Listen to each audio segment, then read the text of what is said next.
Hello everyone, welcome to knowledge coaching classes. तो भाई आज हम करने जा रहे हैं क्लास 10th से सेकंड गेस्ट पेपर। ठीक है, तो ये एक स्कूल का क्वेश्चन पेपर आया हुआ है भाई, इसको सोल्व करेंगे। तो शुरू करते हैं।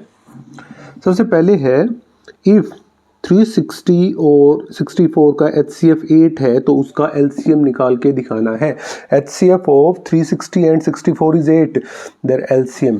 देखो भाई नंबर्स कौन से दे रखे हैं, नंबर दे रखे हैं आपके 360 एंड 64 और HCF दे रखा है इसका 8। क्लियर है, हमें इसका LCM निकालना है। हमें पता है कि भाई HCF into LCM is equal to first number into second number.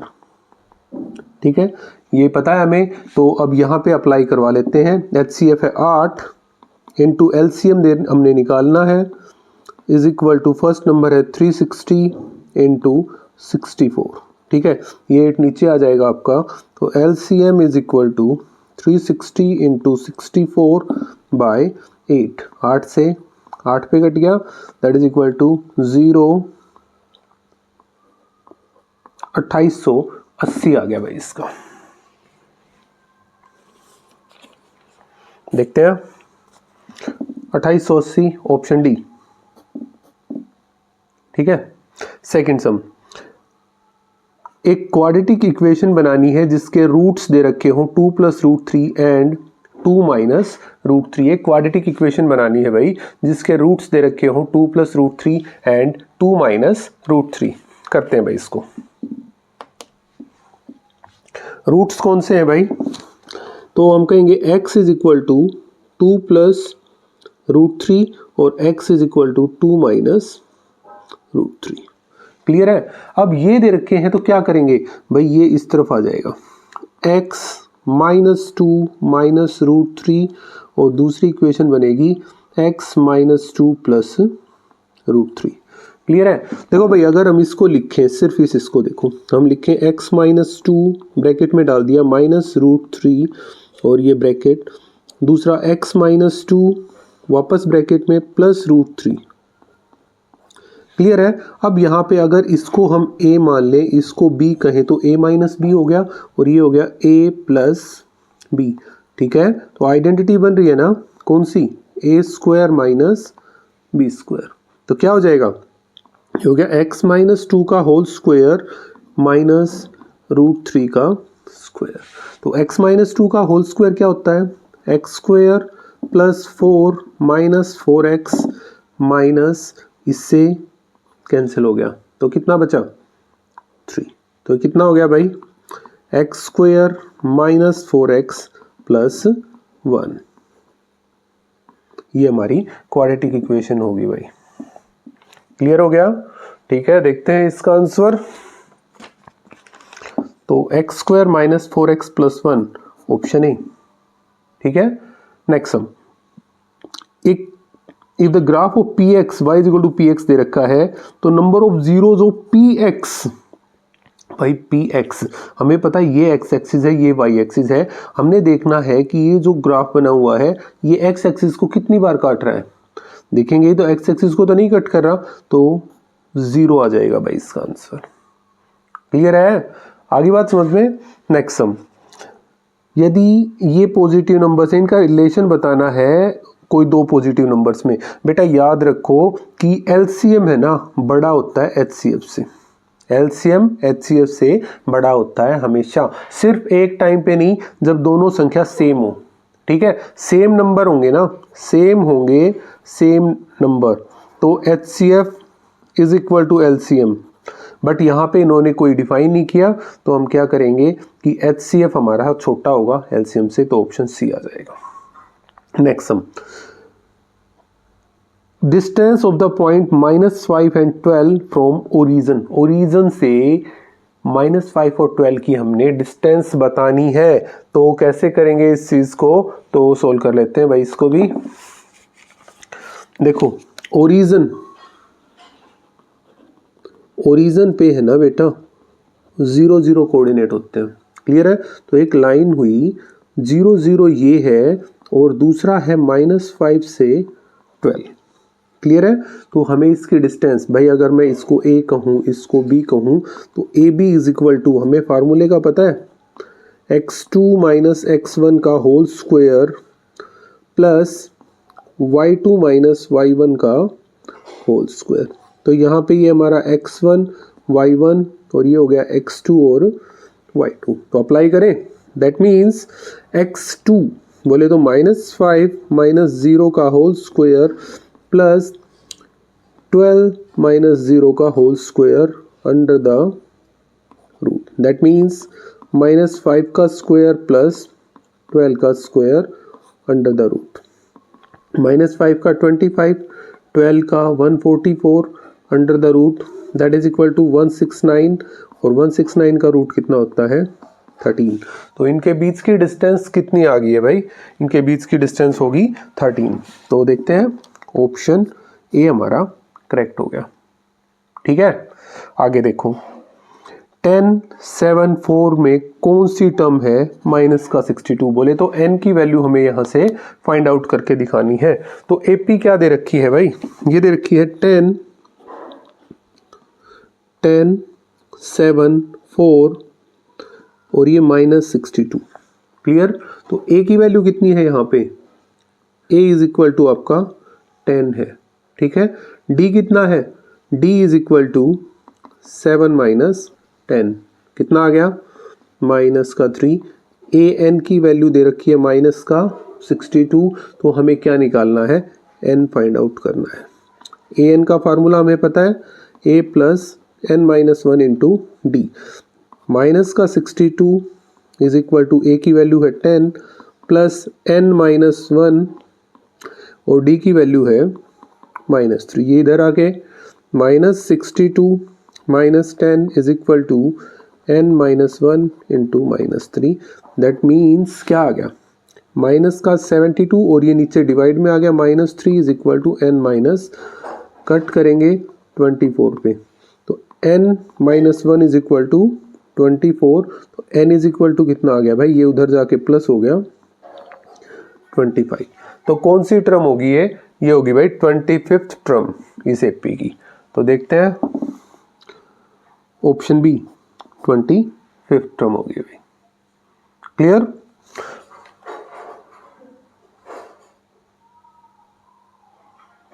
Next देखो, in the given figure AD की वैल्यू दे रखी है 2, DE की वैल्यू 2.5 दे रखी है और DB की वैल्यू दे रखी है। तो हमें यहाँ से ये x की वैल्यू फाइंड आउट करके दिखानी है। ठीक है, कैसे करेंगे इस सम को? इंपॉर्टेंट सम आ गया भाई। देखो इस चीज को भी कर लेते हैं, डायग्राम बनाते हैं सबसे पहले।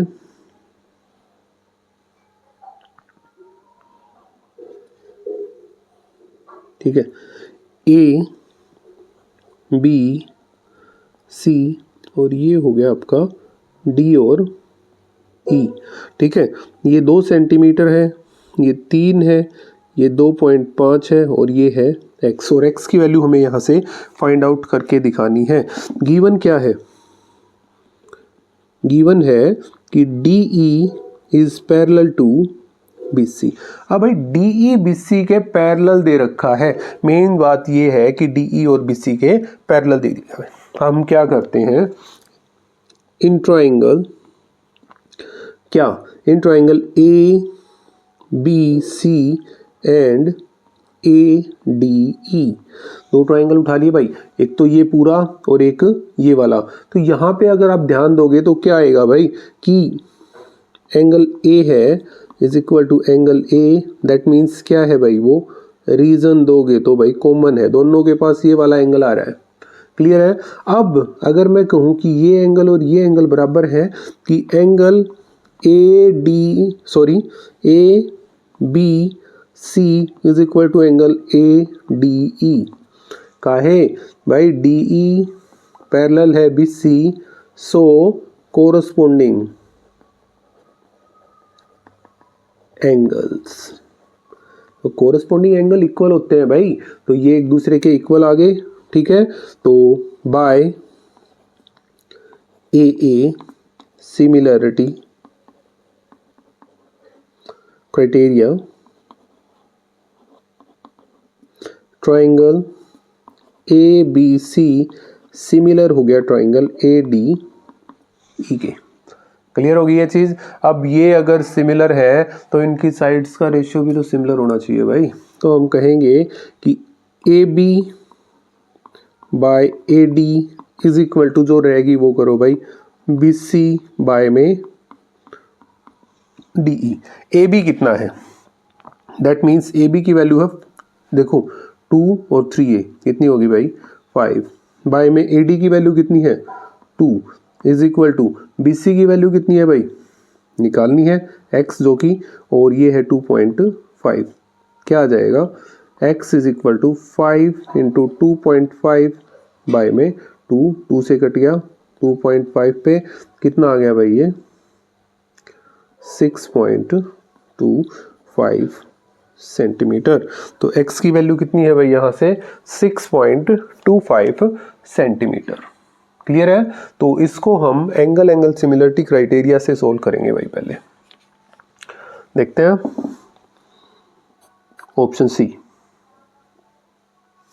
नोट करो।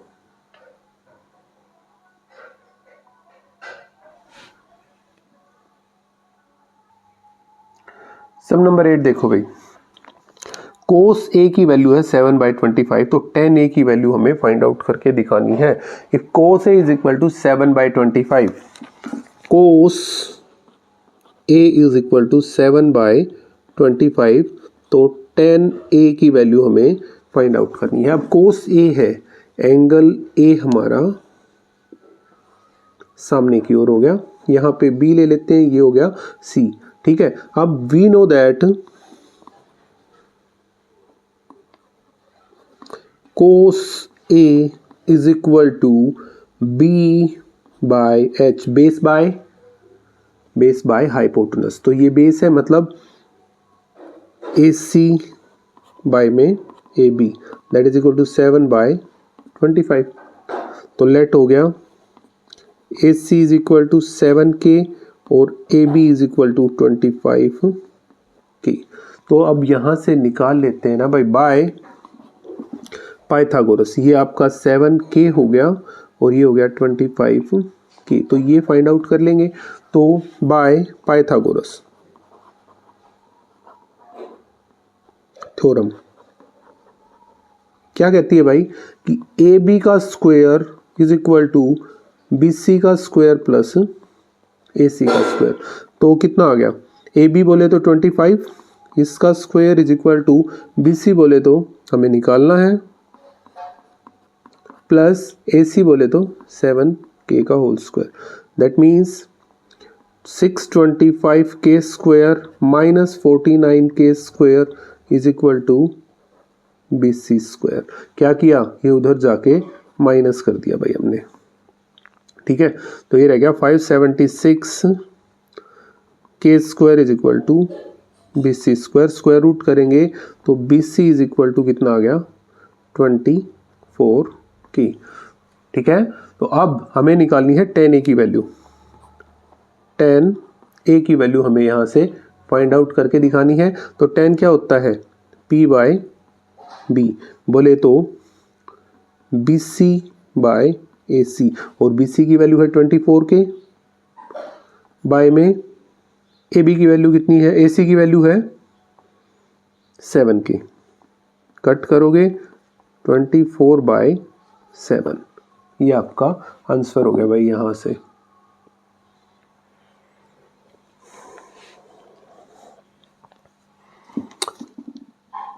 Option B. Next sum, all squares are, सभी स्क्वायर्स क्या होते हैं भाई सिमिलर होते हैं। दिमाग में सीधे डाल दो कि सभी के सभी स्क्वायर्स सिमिलर होंगे। ठीक है। नेक्स्ट सम देखो क्या कर रखा है, 5 cot square A minus 5 cosecant square A is equal to 5 cot square A minus 5 cosecant square A. इसकी वैल्यू हमें फाइंड आउट करनी है। तो देखो 5 cot square A minus 5 cosecant square ए, ये हमें फाइंड आउट करना है। तो भाई एक बात बताओ, हमें पता नहीं है क्या कि cosecant square A minus cot square A is equal to 1 होता है ना ये, cosecant square A minus cot square A 1, but यहाँ तो थोड़ा सा उल्टा हो गया भाई, यहाँ पे कोट प्लस का है कोसिकेंट माइनस का, तो यहाँ से मैं क्या करूँ कि 5 कॉमन निकालूँ, बट किसका, माइनस का, तो ये क्या हो गया cosecant square A minus cot square ए, ठीक है, तो कितना आ गया 5 इंटू, और ये क्या है 1 के बराबर, आंसर आ गया माइनस का 5।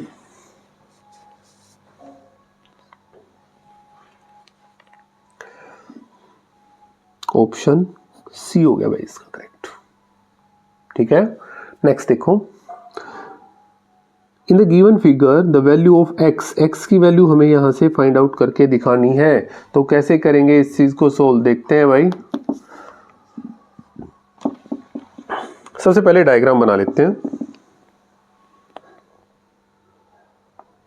ये हो गया, ये है और ये है, ये 90 का एंगल है, और यहाँ पे 30 का बना रखा है, और ये ए बी सी, और ये हो गया एक्स, और नीचे दे रखा है 20 का, क्लियर। तो इन ट्राइंगल ए बी सी, भाई ए बी की वैल्यू फाइंड आउट करनी है हमें, ए बी बाय में गिवन है बी सी, ए बी बोले तो परपेंडिकुलर, ये बोले तो बेस, परपेंडिकुलर बाय बेस होता है हमारा tan थीटा, और थीटा कितना है 30, तो ए बी है x बाय बी सी है 20 इज इक्वल टू tan 30 पे कितना होता है भाई 1/√3, ये ऊपर चला गया, that means x is equal to 20/√3, ठीक है। रैशनलाइज करना आता है तो भाई रैशनलाइज कर लेना, इंटू √3/√3, दैट मीन्स 20√3 बाय में 3 मीटर, क्लियर। तो ये आपका आंसर हो गया इस सम का।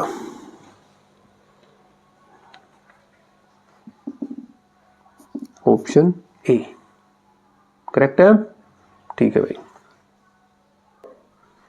नेक्स्ट हम देखो भाई, the common point of tangent to a circle and the circle is, भाई जो पॉइंट कॉमन होता है ये हो गया, ठीक है, टेंजेंट टू ए सर्कल, ये हमने कहा, एंड सर्कल। अब यहाँ पे बताओ कि इस पॉइंट को नाम क्या देंगे, तो ये पॉइंट हो गया पॉइंट ऑफ कांटेक्ट, जो यहाँ पे टच हो रहा है, तो वो कौन सा पॉइंट होता है, पॉइंट ऑफ कांटेक्ट, तो ऑप्शन बी इसका करेक्ट हो जाएगा, ठीक है। The ratio of diameter of circumferences, the ratio of diameter to circumference, अब डायमीटर और सर्कमफ्रेंस के बीच में क्या रेशियो आएगी, तो क्या आएगा भाई, इस चीज के ऊपर देख लेते हैं हम एक बार। तो देखो डायमीटर होता है डायमीटर, और उसकी रेशियो निकालनी है सर्कमफ्रेंस, और ये किसकी बात हो रही है भाई, सर्कल की। तो डायमीटर होता है अपना 2r, रेशियो में 2πr, ठीक है, 2 से 2 कट गया, r से r कट गया, ये आ गया 1/π।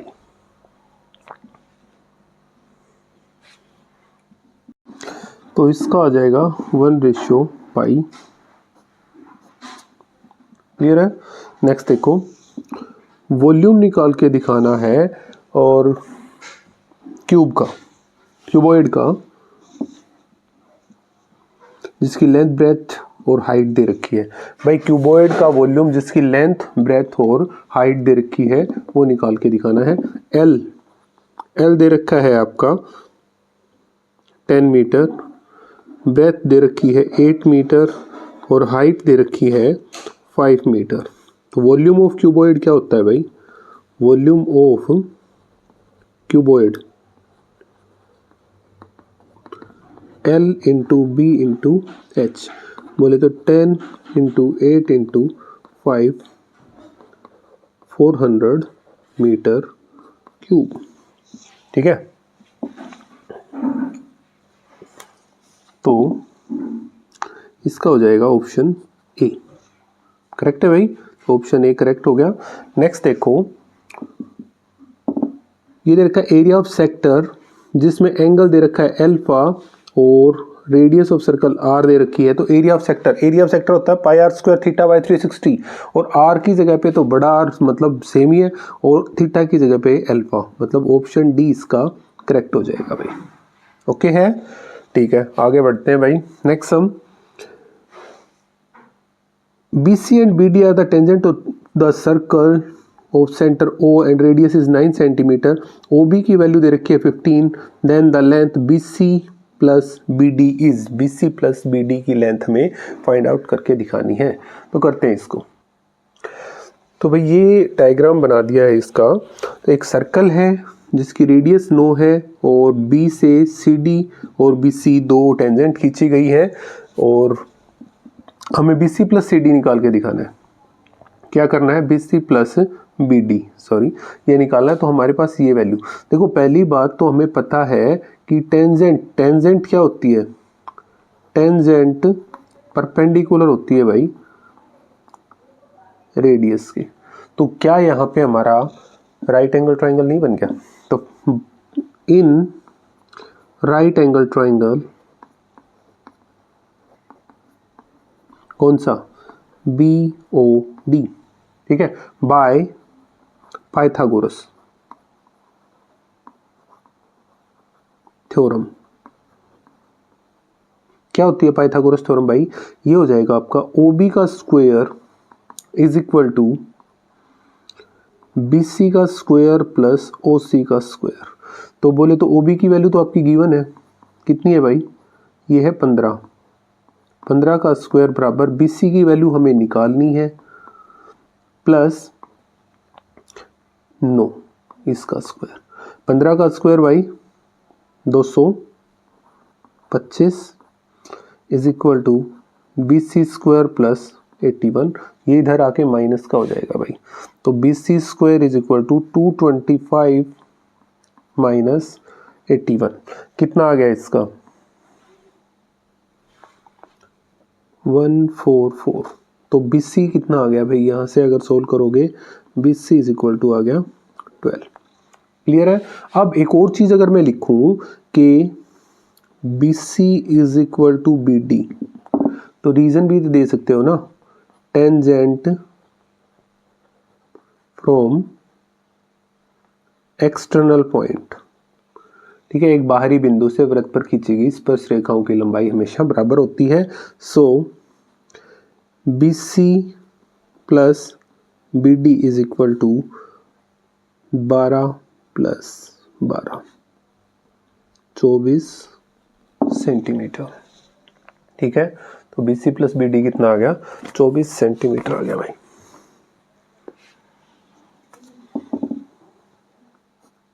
Option C. क्लियर है? नेक्स्ट सम की ओर देखते हैं। ये दे रखे हैं भाई 9 स्टूडेंट्स के मार्क्स दे रखे हैं, हमें बताना है कि इनका मीडियन कितना होगा, ठीक है, मीडियन फाइंड आउट करके दिखाना है। तो कैसे करेंगे भाई इस चीज को? तो देख लेते हैं, एक बार आगे बढ़ते हैं। पहले मार्क्स कौन कौन से हैं भाई?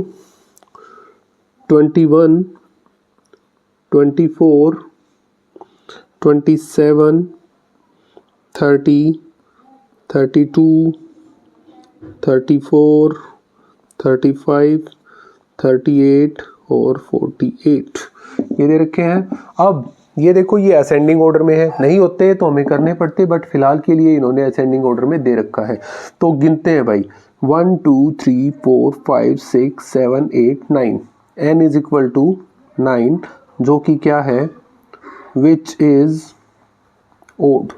सो median is equal to n plus 1 by 2th term, बोले तो n प्लस 1, n की जगह पे 9, तो 10 बाय 2 5th टर्म, तो 5th टर्म क्या है भाई? 1 2 3 4 5, that is equal to 32।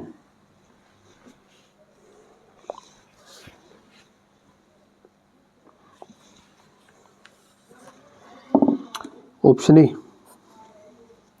Next sum, इनमें से कौन सी ऐसी है जो किसी की प्रोबेबिलिटी नहीं हो सकती। देखो यहाँ पे बताना है विच of the following can not be the probability. 0 हो सकती है भाई, कंफर्म हो सकती है, 1 भी कंफर्म हो सकती है। अब देखो 7/0, 7/0.01, अगर इसको हम लिखेंगे तो 7 इंटू में 100/1 आ गया भाई, मतलब 700। और हमें पता है probability can never be more than 1, एक से ज़्यादा नहीं हो सकती। ये तो 700 आ गई यार, तो ये आपका आंसर हो गया। क्लियर है? ठीक है, 19th सम की ओर बढ़ते हैं भाई। 19th और 20th सम है हमारा एसर्शन और रीजन से रिलेटेड है। तो 4 ऑप्शंस मिलेंगे। हो सकता है एसर्शन रीजन दोनों के दोनों ट्रू हो और रीजन एसर्शन को अच्छे से डिफाइन करवाता हो भाई, एक्सप्लेन करता हो सकता है दोनों ट्रू हो बट रीजन एसर्शन को एक्सप्लेन ना कर पाए, या एसर्शन ट्रू है रीजन फॉल्स है, या एसर्शन फॉल्स है रीजन ट्रू है। तो देखते हैं भाई सम क्या दे रखा है।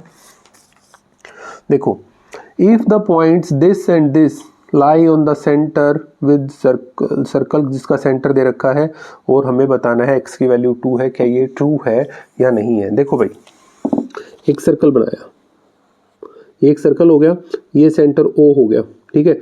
2 पॉइंट है A और B, ये हमने 2 पॉइंट ले लिए। अब ये और ये डिस्टेंस तो सेम होगी ना, मतलब OA is equal to OB होगा कि नहीं होगा।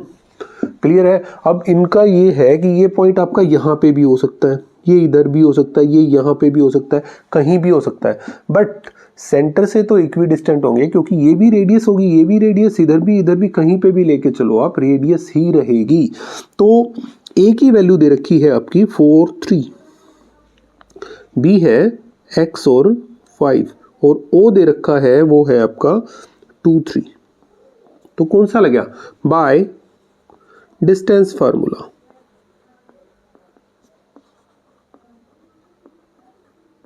क्या हो जाएगा? OA is equal to OB, बोले तो x1 x2 मतलब 4 - 2 का होल स्क्वायर प्लस 3 - 3 का whole square under the root is equal to x - 2 का होल स्क्वायर प्लस 5 - 3 का whole square under the root.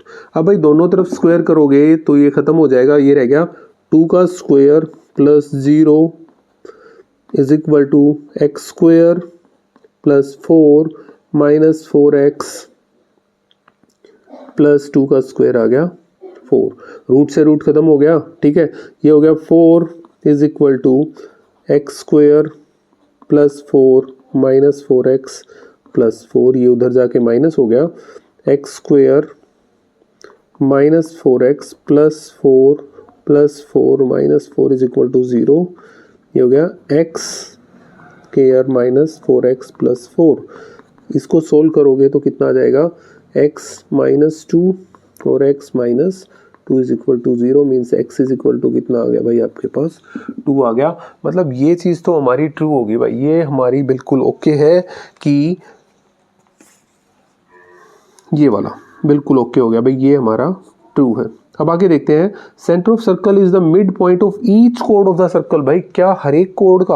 अब देखो ये एक सर्कल है, ठीक है, ये इसका सेंटर है, तो एक कोड ये भी होगी, एक कोड ये होगी, क्या हर एक का मिड पॉइंट है?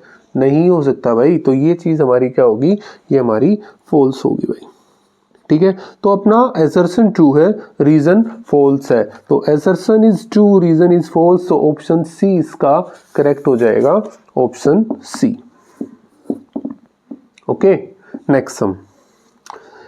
एक्स कोऑर्डिनेट, पहले sorry, the point 0, 5 lies on Y axis. 0 और 5 कोई पॉइंट दे रखा है, वो लाई कर रहा है वाई एक्सिस के ऊपर। बना के देखें, देखो ये एक्स एक्सिस हो गया, ये वाई एक्सिस हो गया, 1 2 3 4 5, 1 2 3 4 5। यहाँ पे हमें पता है 0 0 होता है, क्लियर है। 0 5 को करेंगे तो 1 2 3 4 5 यहाँ पे लाई कर गया। तो ये कौन से पे कर रहा है? वाई एक्सिस पे लाई कर रहा है भाई। ये तो ये किस पे लाई कर रहा है? वाई एक्सिस पे। तो ये तो हमारा बिल्कुल ट्रू हो गया, ठीक है। X coordinate on the point of y axis is 0, तो वाई एक्सिस पे एक्स की वैल्यू 0 होती है। अरे यही तो चीज बताई, दोनों के दोनों ट्रू है और एक्सप्लेन भी कर दिया भाई इसने। तो ऑप्शन ए इसका करेक्ट हो गया कि भाई असर्शन और रीजन दोनों ट्रू है और उसको वो एक्सप्लेन भी कर रहा है, तो बिल्कुल ओके है। ठीक है, सम नंबर 21 की ओर देखते हैं। क्या कहा है इसने, दो इक्वेशन दे रखी है 2x + 3y = 11/3 and 5x - 7y = 31/3, तो सोल्व करके दिखाना है। ठीक है, तो दो इक्वेशन है भाई, इक्वेशन 1 और ये होगी इक्वेशन 2। क्लियर। तो सबसे पहला काम क्या करें, हम कर लेते हैं क्या कि भाई इसकी मल्टीप्लाई, हम इसके कोफिशिएंट्स को इक्वल करके देख लेते हैं, या फिर इस 3 को ऊपर लेके आ जाते हैं। ये हो जाएगा आपका, अगर 3 की हो जाएगी तो 6x + 9y = 11, और ये हो गया 15x - 21y = 31। ईजी बन गई भाई ये इक्वेशन। तो अब इसको सोल्व करोगे, मैं इसी को 1 लेके चलूँ, इसको 2 लेके चलूँ, तो क्या समस्या है। ठीक है, अब कोफिशिएंट्स को इक्वल कर लेते हैं भाई। इक्वेशन 1 की मल्टीप्लाई करवा दें अगर हम 15 से, और 2 की मल्टीप्लाई करवा दें हम 6 से, तो क्या हो जाएगा, देखते हैं, करते हैं भाई। ये हो गया 15 से मल्टीप्लाई करवाई इस इक्वेशन की 15 से और इसकी 6 से, तो ये हो गया 90x + 135y = 165। ठीक है, दूसरा बन गया 90x - 126y = 186। एलिमिनेशन का यूज़ करें, ये माइनस, ये प्लस और ये माइनस हो गया भाई, ये एक दूसरे को कट कर गया, तो ये कितना रह गया भाई, दैट मीन्स ये रह गया 162। y = कितना आ गया भाई, यहाँ पे सोल्व करोगे तो ये माइनस का रह गया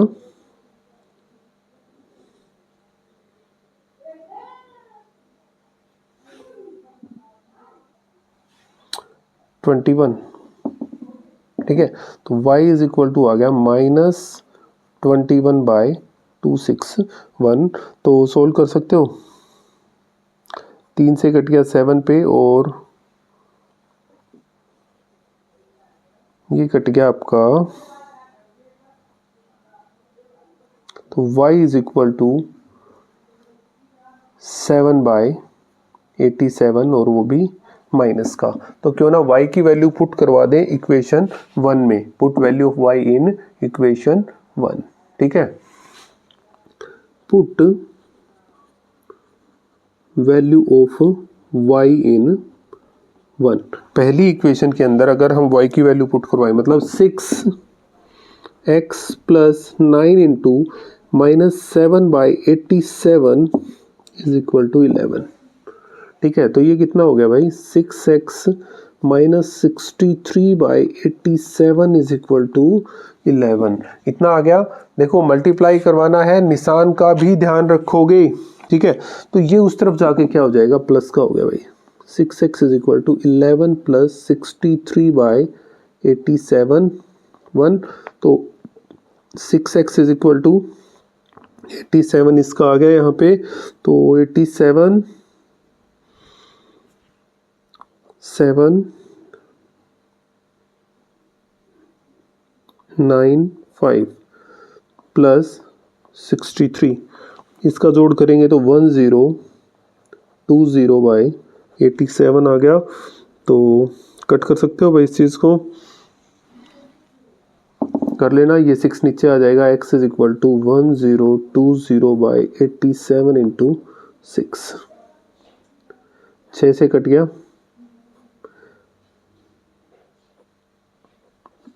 x = 170/87।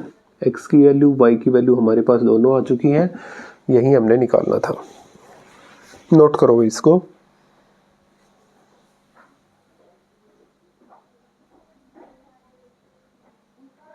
नेक्स्ट सम की ओर बढ़ते हैं भाई।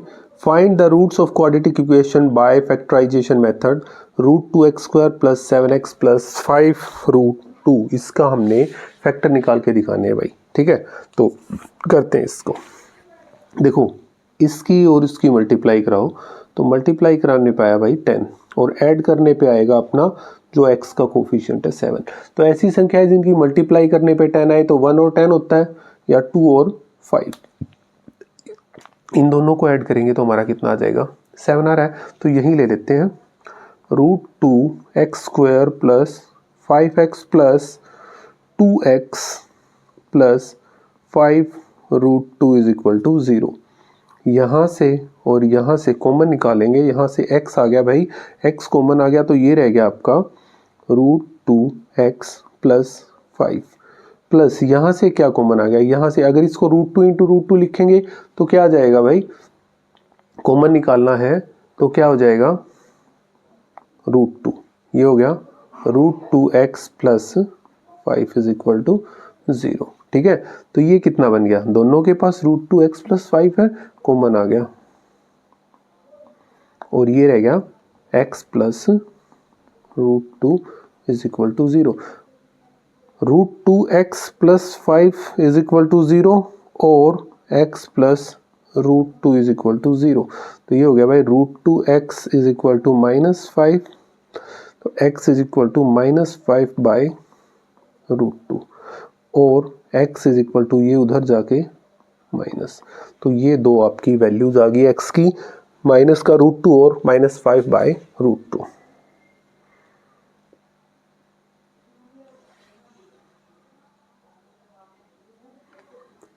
इसी के और की ओर चलते हैं भाई, क्या दे रखा है इसने, for 2 consecutive odd positive integers sum of whose squares is 290। Squares का सम 290 दे रखा है, तो consecutive odd positive integers बताने हैं। let first odd positive integer हम मान लेते हैं क्या, x। ठीक है, तो सेकंड क्या आ जाएगा, x प्लस 2। क्लियर है भाई, इसको आप ये भी मान के चल सकते हो 2x प्लस 1 और ये हो जाएगा 2x प्लस 3। क्लियर है, तो जिस तरीके से ठीक लगे उससे कर लेना। अभी हम यहाँ से करते हैं x और x plus 2 according to question क्या आ गया भाई, ये हो गया x का स्क्वायर प्लस x प्लस 2 का स्क्वायर इज इक्वल टू 290 दे रखा है। ठीक है, सम ऑफ वूज स्क्वायर्स। ठीक है, अब यहाँ पे एक चीज और आ सकती है भाई दिमाग में कि यहाँ पे +2 क्यों किया, क्योंकि कंसेक्यूटिव की बात करेंगे तो x +1 होना चाहिए, बट बेटा इसने कहा ओड पॉजिटिव, ओड है तो एक छोड़ के आएगा। ठीक है, तो लगातार तो एक इवन एक ओड हो जाता है, तो सिर्फ ओड का है तो प्लस में 2 करना पड़ेगा। तो ये हो गया x² plus x² plus 4 plus 4x is equal to 290। ये इधर लेके आ जाए, ये हो गया x² 2x² plus 4x plus 4 minus 290 is equal to 0। ये हो गया 2x² plus 4x minus 286 is equal to 0। 2 common, x² plus 2x minus 1 4 3 is equal to 0। x² plus 2x minus 143 is equal to 0। तो ऐसी संख्या जिसकी multiply करने पर 143 आए, ऐड करने पर 2 आए, तो कौन सी होती है ये, तो 11 और 13 होती है भाई ऐसी। तो हम लिख सकते हैं x² plus 13x minus 11x minus 143 is equal to 0। ठीक है, आगे करते हैं, x common, x plus 13 minus 11 common, x plus 13 equal to, तो बन गए क्या, x प्लस 13 और x minus 11। That means x की वैल्यू हमारी 11 और माइनस 13 आ गई।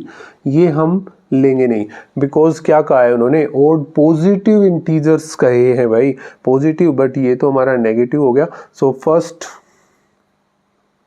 पॉजिटिव इंटीजर 11 और सेकंड हो गया पॉजिटिव इंटीजर जो कि हमारा क्या हो जाएगा 11 plus 2 that is equal to 13। ठीक है, नोट करो।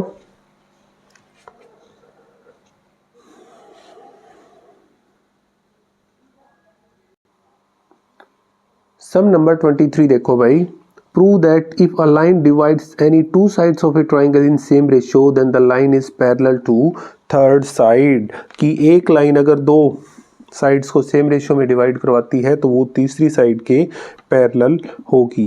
कैसे करना है भाई, ये एक थ्योरम है और इस थ्योरम को हम प्रूव करके दिखाएंगे भाई। ठीक है, सबसे पहली चीज भाई, ये हमें पता है, ये एक ट्रायंगल बना दिया ए बी और सी, ये यहाँ पे पॉइंट डी हो गया और ये पॉइंट ई हो गया। ठीक है, हमें पता है कि अगर डी ई पैरेलल होगी बी सी के तो A D by D B is equal to A E by A C ये होगा। ठीक है, बट भाई पहली बात तो हम डी ई को हम इसलिए let take a line D E such that AD by DB is equal to AE by EC। ठीक है, कोई एक लाइन ले ली और जिसमें हमने क्या किया, AD by DB is equal to AE by EC। But अभी तक हमें ये नहीं पता है कि DE पैरेलल है किसके, BC के, कि हमें DE और BC पैरेलल है ये अभी नहीं पता है। तो एक और मान लेते हैं, if DE is not parallel to BC, तो हम एक लाइन ड्रॉ करते हैं, draw a line DE dash कर लें, DE dash parallel to BC। अब ये मैंने यहाँ पे बना दिया E डैश, तो ये हम इसको रफली कर लेते हैं, ये एक लाइन होगी भाई DE डैश जो कि पैरेलल है किसके, BC के। अब ये BC के पैरेलल है तो क्या कहेंगे कि भाई AD by DB is equal to AE dash by E dash C। Clear होगी बात, कहाँ से आ गया ये रीजन अभी आपसे पूछा जाएगा, तो BPT के थ्रू चल रही है भाई ये चीजें। कहाँ से आ गया ये, BPT से, बेसिक प्रोपोर्शनलिटी थ्योरम से आ गया। ठीक है, अब ये तो हो गया भाई। अब देखो यहाँ पे भी AD बाई DB है, यहाँ पे भी AD बाई DB। अगर मैं इसको 1 कहूँ, इसको 2 कहूँ, फ्रॉम 1 एंड 2 क्या मिल गया भाई कि AE by EC is equal to AE dash by E dash C। Clear है। अब भाई मैंने अगली लाइन में लिखा कि ऐड करवा देते हैं, एडिंग 1 टू बोथ साइड्स। क्या आ गया, 1 plus AE by EC is equal to AE dash by E dash C is plus 1। अब 1 करेंगे तो ये हो गया कितना, ये हो गया आपका EC plus AE by EC is equal to AE dash plus by E dash C। तो क्या आ गया भाई, यहाँ पे लिख रहे हैं इसको, ये आ गया AC by EC is equal to AC by, अब यार ये बात देखो कि AC बाय EC और AC by E dash C है, तो इसका मतलब क्या हो गया, यहाँ पे हम देखेंगे तो देखो ये प्लस ये और ये प्लस ये, अब यहाँ से मतलब बन गया, it means E and E dash ये दोनों है मस्ट कोइंसाइड्स, एक दूसरे के ऊपर होना चाहिए। ठीक है, but E dash and E is not, does not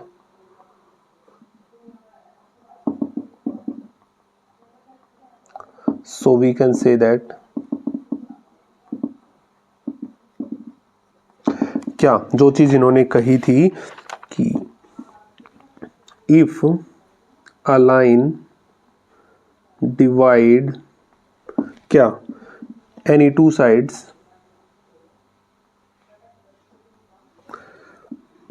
of a triangle in same ratio then the line is parallel to third side.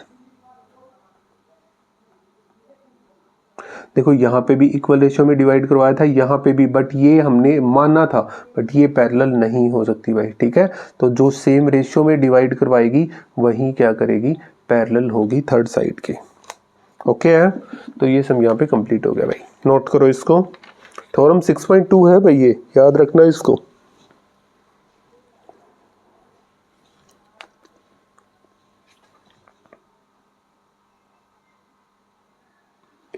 Some number 24 की ओर बढ़ते हैं। 5 cos square 60 plus 4 secant square 30 minus 10 square 45 by में secant square 30 plus cos square 30, ये हमें बताना है निकाल के, ठीक है। तो वैल्यू पुट करवा लेते हैं भाई। कोस स्क्वायर 60 मतलब 5 इंटू 1/2 का, सॉरी 1/2 का whole square plus 4 secant square 30 मतलब सीकेंट 30 पे होता है 2/√3, बट स्क्वायर है तो इसका भी स्क्वायर, माइनस 10 स्क्वायर 45 1 हो गया। बाई में कितना आ गया, साइन स्क्वायर 30 बोले तो कितना होता है भाई, साइन 30 के ऊपर वैल्यू होती है 1/2, इसका स्क्वायर प्लस ये होती है √3/2 इसका स्क्वायर। इसका मतलब क्या हो गया, ये हो गया भाई 5/4, 2 का स्क्वायर 4, 4 का इंटू 4 16 बाय √3 का 3 माइनस 1 बाय में आ गया 1/4 प्लस 3/4। आगे बढ़ते हैं, इस चीज़ को सोल्व करेंगे तो कितना आ जाएगा, एलसीएम लिया तो आ गया भाई 12, 4 से किया तो 3 पे 3 की ओर 5 की मल्टीप्लाई 15 प्लस 3 से किया तो 4 पे 4 की ओर 16 की मल्टीप्लाई 64 माइनस इसके नीचे कुछ भी नहीं है तो 1 मान लेते हैं, 1 से किया 12, 12 की ओर 1 की मल्टीप्लाई 12 बाई में नीचे वाले का एलसीएम लेंगे तो 4 1 प्लस 3, दैट मीन्स ये हो गया आपका 67/12/4/4, 4 से 4 कट गया, आंसर आ गया 67/12।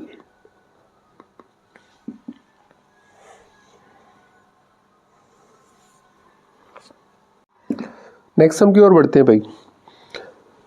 Find the area of sector of a circle whose radius is 6 centimetre and angle is 60 degree. Area of sector जिसकी रेडियस 6 दे रखी है भाई, रेडियस कितनी है 6 सेंटीमीटर, एंगल कितना दे रखा है theta 60 degree. Area of sector निकालना है,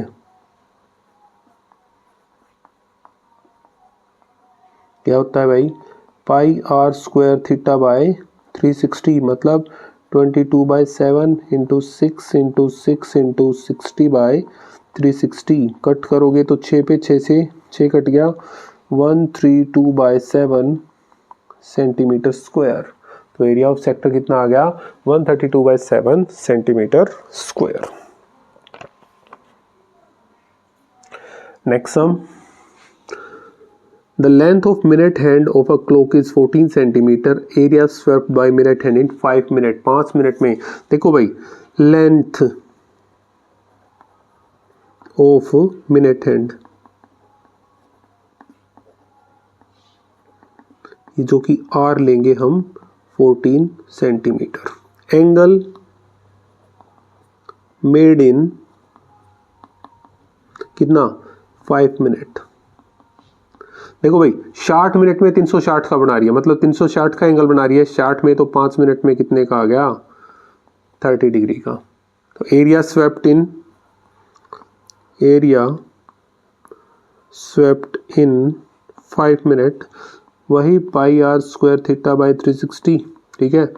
22/7 इंटू 14 इंटू 14 इंटू 30/360, कट करोगे तो 12 पे 2 से कट गया और ये 2 से कट गया आपका 6 पे 3 11, तो 154/3 centimetre square.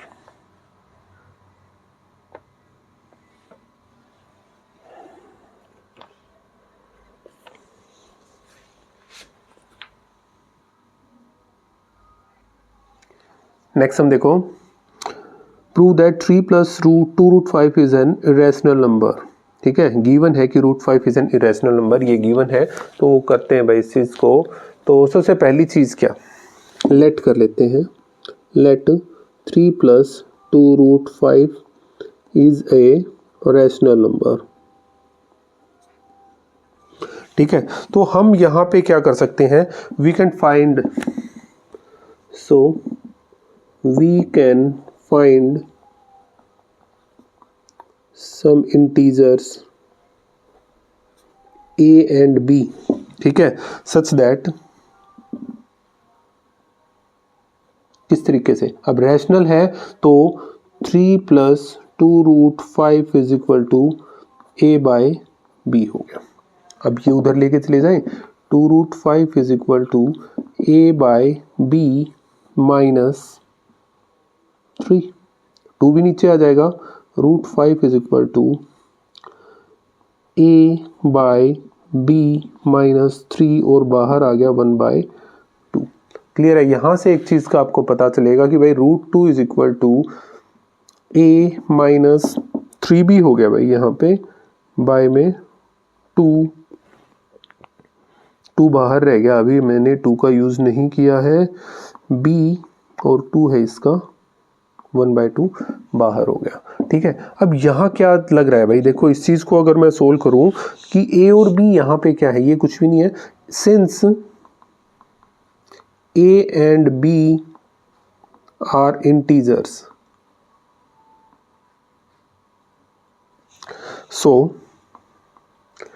a - 3b by में b और बाहर है 1/2 is a rational number, so √5 is also rational। ठीक है, काहे, क्योंकि भाई ये एक दूसरे के इक्वल रखा हुआ है ना, तो इक्वल रखा है तो वो भी रैशनल ही होना चाहिए आपका, तो अब ये भी रैशनल है, तो this contradicts the fact that, sorry √5 लिखा है भाई मैंने, सॉरी √2 लिख दिया, √5 आना था, that √5 is irrational, so we can say that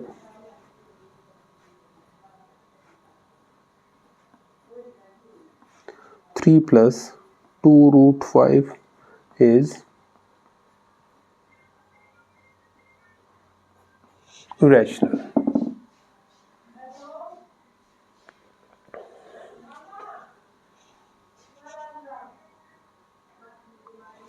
Next sum, if the sum of first 7 terms of AP is -14 and that of 11 term is -55, then the sum of first n terms, ये हमें find out करके दिखाना है भाई।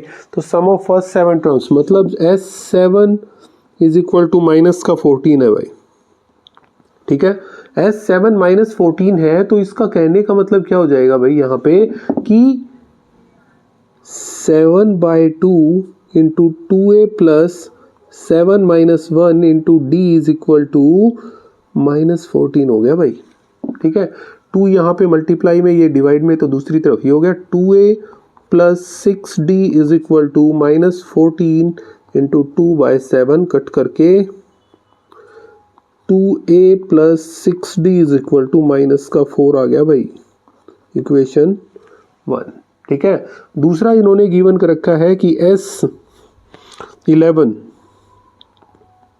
Minus का 55 दिया है, तो हम क्या कहेंगे कि 11/2 2a plus 11 - 1 into d is equal to minus का 55, तो मतलब 2a plus 10d is equal to -55 गुणा 2/11, कट गया 5 पे, 2a plus 10d is equal to minus का 10 आ गया भाई, ये इक्वेशन होगी 2 from 1 and 2 by elimination. Elimination लगा दें तो क्या आएगा भाई, तो ये आ जाएगा 2a प्लस 6d बराबर -4 और 2a प्लस 10d बराबर -10। माइनस, ये भी माइनस और ये हो गया प्लस का, ये कट गया भाई, ये रह गया आपका 4D।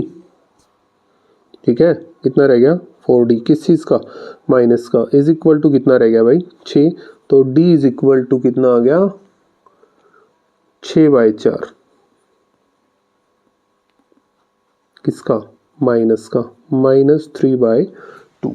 तो D की वैल्यू आ गई यहाँ से कि D की वैल्यू अब क्या 1 में पुट कर लें, put value of D in 1, put value of D in 1, first में पुट करवा लेते हैं। 2a + 6 × -3/2 is equal to minus का 4, 2 से कट गया 3 पे, ठीक है 3 पे कट गया, 2a -9 is equal to -4, 2a is equal to -4 + 9, मतलब 2a इज इक्वल टू 5 और a इज इक्वल टू क्या आ गया 5/2। अब इसने कहा सम ऑफ n टर्म्स भी निकालना है, sum of n terms, sum of n terms, formula हमें पता है n/2, 2a + n-1 × d, means n की जगह तो n/2, 2a, 2 × 5/2 प्लस n-1 × 3/2, और वो भी माइनस का है, ठीक है 2 से 2 कट गया, ये कितना आ गया भाई n/2, 5 -3/2n + 3/2, ठीक है सोल्व करोगे तो n/2 एलसीएम ले लिया भाई 2, ये हो गया 10 -3n + 3, दैट मीन्स 10 और 3 13, n/2 इंटू में 13 -3n, तो या तो आप इसको ऐसे लिखो या लिखो 13n - 3n² बाय में 2, कोई सा भी इनमें से आंसर हो सकता है। नोट कर लो भाई इसको जल्दी से।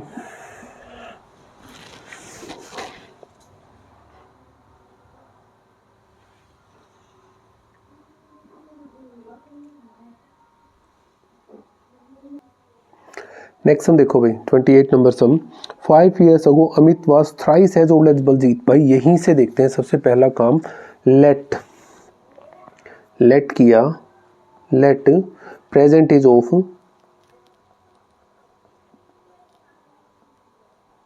अमित x years और बलजीत की मान लेते हैं y years, ठीक है। अब 5 years ago, भाई पहले है 5 years ago age of Amit, कितनी हो जाएगी x - 5, और बलजीत की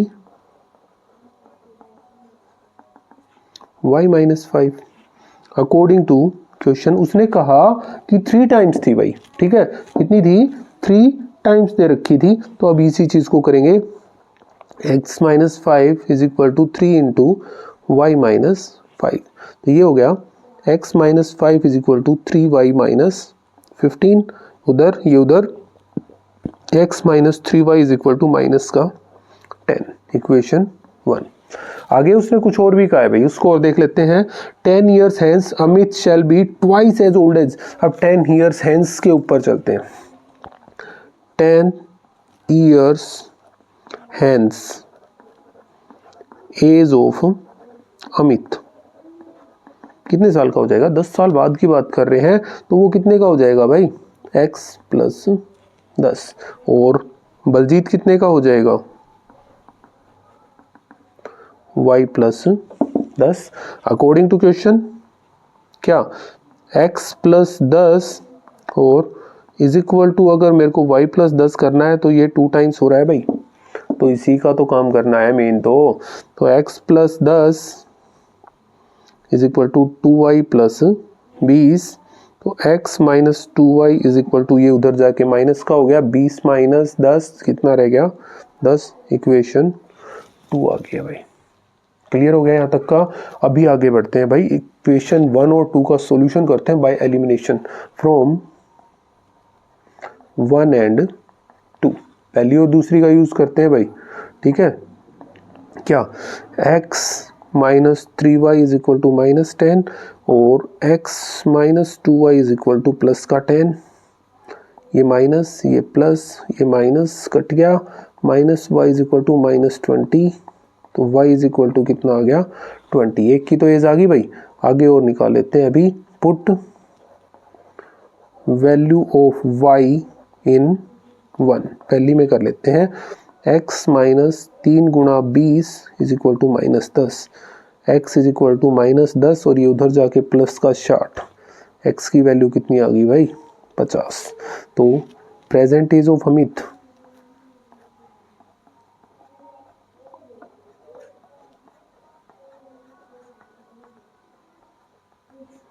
50 ईयर्स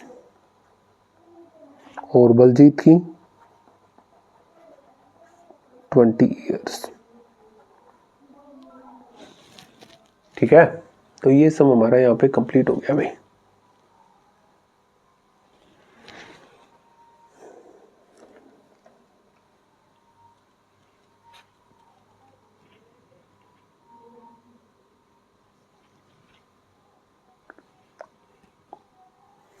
इसके और वाला सम और देख लेते हैं कि half the perimeter of a rectangular garden whose length is 4 metre more than its width, तो उसका पेरीमीटर दे रखा है, तो हमें सोल्व करके दिखाना है इस चीज़ को ही, ठीक है।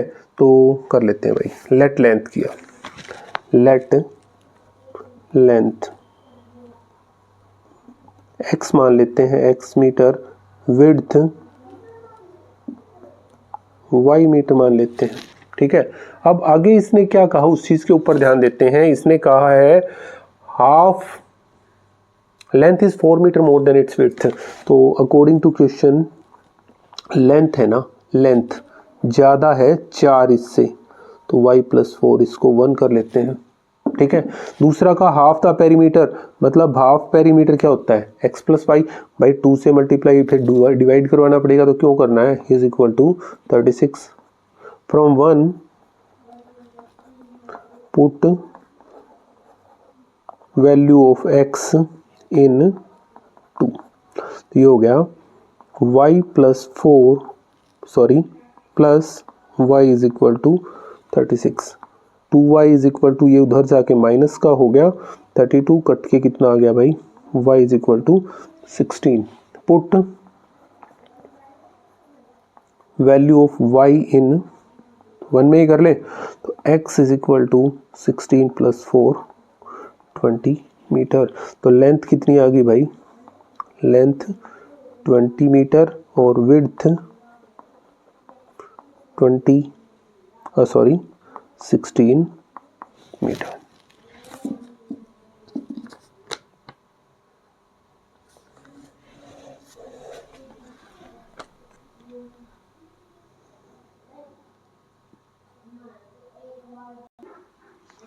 सम नंबर 29 की ओर देखते हैं। Prove that the parallelogram circumscribing a circle is a rhombus, हमें प्रूव करवाना है कि एक सर्कल है जिसको सर्कमस्क्राइब किया गया पैरेललोग्राम के द्वारा, वो पैरेललोग्राम एक रोम्बस है। तो भाई ये इसका डायग्राम बनेगा, एक सर्कल है, इसके चारों तरफ let A B C D is a parallelogram, ठीक है। पैरेललोग्राम है तो पैरेललोग्राम की आमने सामने की साइड बराबर होती है, A B is equal to C D and B C is equal to A D. Clear हो गया, ओके भाई आगे बढ़ते हैं। अभी देखो हमने क्या किया, मैं सॉल्यूशन की ओर बढ़ रहा हूँ भाई इस चीज़ का कि A P is equal to A S, मैं रीजन इकट्ठे लिखूंगा भाई। मैंने लिखा P B is equal to B Q, मैंने लिखा C Q is equal to C R और D R is equal to D S, और चारों के लिए एक ही रीजन लिखना है, टेंजेंट ये भाई सॉरी 1 ये 2 ये 3 और ये हो गया हमारा 4 फ्रॉम एक्सटर्नल पॉइंट, ठीक है। बाहरी बिंदु से वृत्त पर खींची गई टेंजेंट्स की लेंथ हमेशा बराबर होती है भाई 1 + 2 + 3 प्लस 4 क्या आ गया, AP plus PB plus CR plus DR is equal to AS plus BQ plus CQ plus APPB, AP और PB मिला के बना रहा है AB plus CRDR CD, AS plus DS AD और BQ CQ बना रहा है BC। But AB is equal to CD and BC is equal to AD। कहाँ से भाई, ये रहा हमारा, है ना। तो ये वैल्यू क्यों ना यहाँ पे अप्लाई करवा दें, तो क्या बन गया, so AB plus AB is equal to BC plus BC। ठीक है, तो 2 times AB 2 times BC, AB is equal to BC। अब आप एक चीज और कह सकते हो, since AB is equal to CD and BC is equal to AD and AB is equal to BC, so AB is equal to BC is equal to CD is equal to AD। क्या भाई देखो, ये दोनों बराबर, ये दोनों बराबर और ये दोनों भी बराबर, तो सारे भी आपस में बराबर हो गए। Hence ABCD is a rhombus। हो गया प्रूव, और क्या करना था।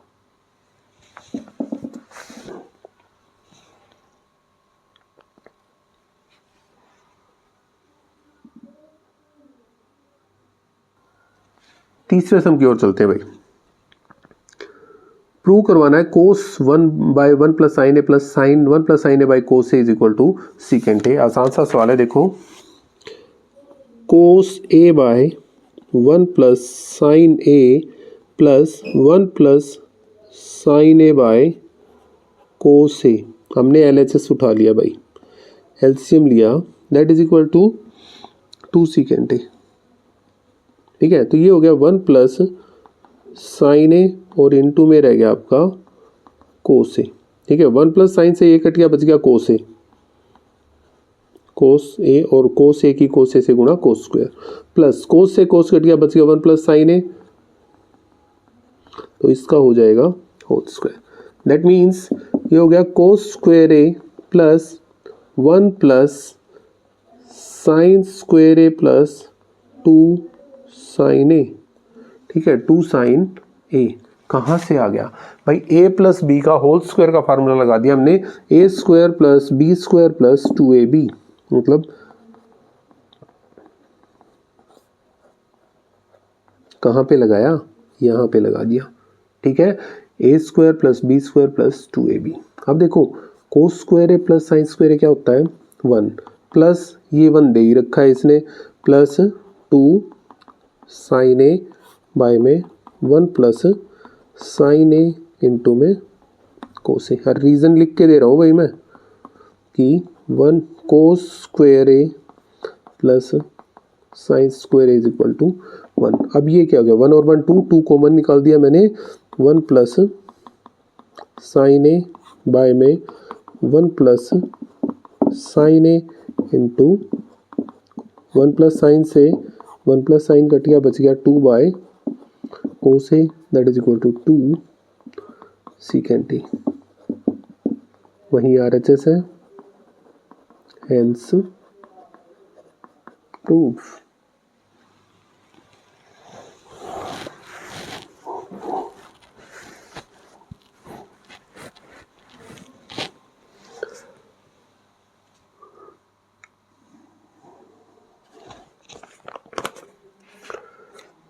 इसी का और वाला सम देख लेते हैं। 1 plus secant theta by secant theta is equal to sine square theta by 1 minus cos theta. Solve करते हैं इसी चीज़ को। और वाला है 1 प्लस LHS उठाया भाई मैंने, 1 plus secant theta by secant theta, भाई अलग अलग डिवाइड करवा दूँ, 1 by secant theta plus secant theta by secant theta, तो सीकेंट से सीकेंट कट गया, 1 बाय सीकेंट क्या होता है कोस थीटा, प्लस वो रह गया 1। अब RHS उठाया भाई, RHS है साइन स्क्वायर थीटा बाय में 1 माइनस कोस थीटा। भाई साइन स्क्वायर थीटा होता क्या है? 1 माइनस कोस स्क्वायर थीटा होता है ना, इसका स्क्वायर कर लेंगे तो कोई फर्क पड़ेगा। बाय में 1 माइनस कोस थीटा, ये हो गया A square minus B square, 1 minus cos theta और 1 प्लस कोस थीटा बाय में 1 माइनस कोस थीटा। इससे ये कट गया, बच गया कितना? 1 प्लस कोस थीटा। अरे सेम तो है, LHS is equal to RHS।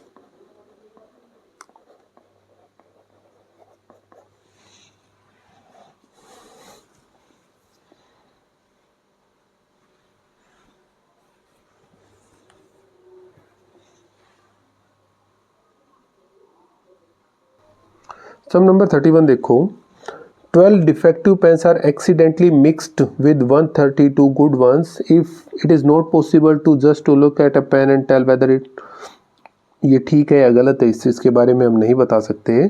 तो it is defective one is taken out of the random from a lot, determine the probability that the pen taken out is defective one। इसमें से एक pen को बाहर निकाला गया और हमें बताना है कि ये पेन खराब हो, इसकी प्रोबेबिलिटी बतानी है। तो भाई सबसे पहली चीज़, डिफेक्टिव पेन कितने हैं?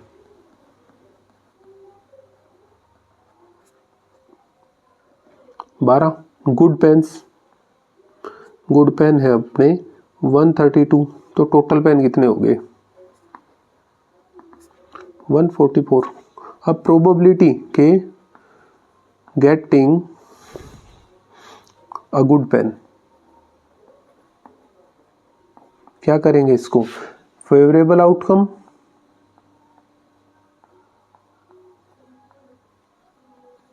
बाय में टोटल आउटकम। अब फेवरेबल आउटकम मतलब गुड पेन के फेवर में कितने हैं? 132 बाय में टोटल कितने हैं? ये भाई 12 से कट गया 1 और ये 12, मतलब 11/12 इसकी प्रोबेबिलिटी आ गई भाई।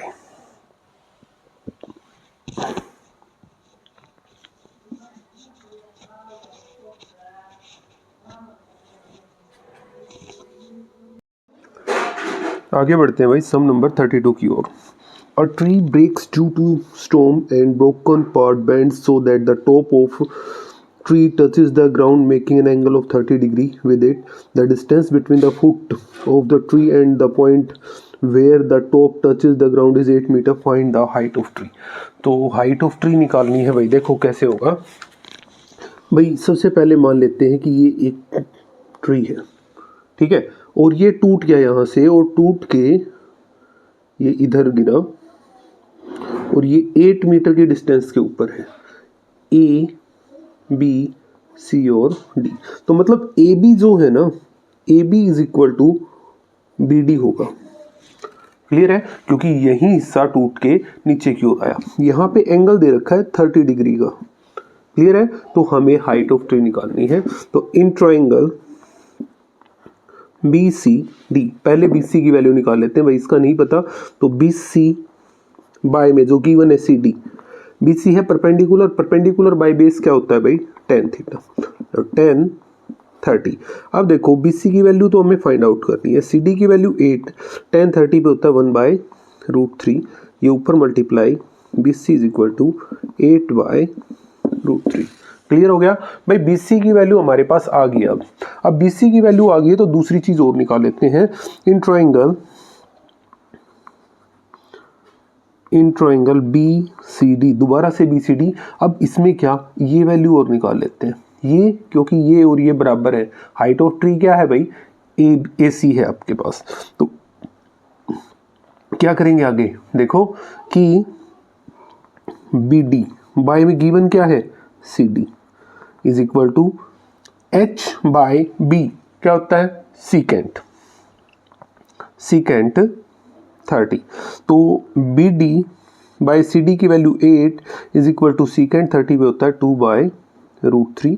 ये ऊपर वैल्यू मल्टीप्लाई होगी तो BD is equal to 16/√3। Clear है? अब हाइट ऑफ ट्री कितना होगा भाई? हाइट ऑफ ट्री है आपका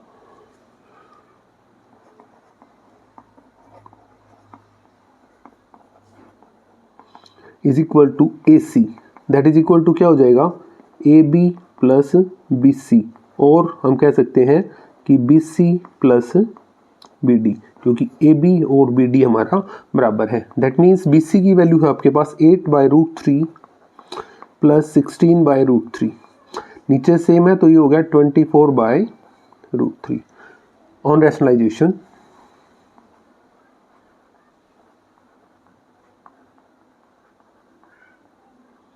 क्या आ जाएगा, यहाँ पे आएगा आपका 24/√3 इंटू √3 बाय में √3, मीन्स √3 से √3 3 हो गया, ये हो गया 24√3 बाय में 3, 8 आ गया भाई, 8√3। तो हाइट ऑफ ट्री कितनी आ गई,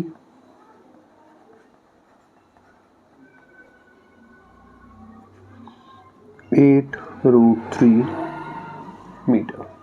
ठीक है, हाइट ऑफ ट्री ही निकालनी थी जो कि हमारी आ गई भाई। नोट करो इसे।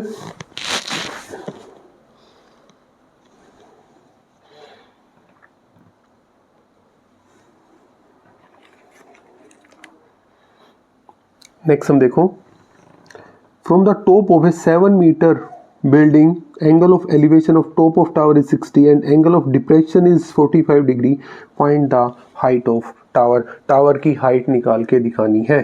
ठीक है, तो करते हैं भाई इसको भी। सबसे पहले डायग्राम भाई, सबसे पहली चीज इसने एक 7 मीटर ऊंची एक बिल्डिंग बताई है। ये हमने एक बिल्डिंग बना ली जो 7 मीटर ऊंची है, और एक टावर, ये हो गया भाई। इनके बीच की डिस्टेंस कुछ है, और यहाँ का एंगल दे रखा है इसने 60 डिग्री का। ठीक है, और एंगल ऑफ डिप्रेशन दिया भाई, डिप्रेशन की बात करेंगे तो ये दे रखा है भाई आपका 45 डिग्री का। अब ये 45 है तो ये भी 45 होगा। मैं नाम कर देता हूँ A, B, C, D और E। क्लियर है? तो सबसे पहली चीज कि angle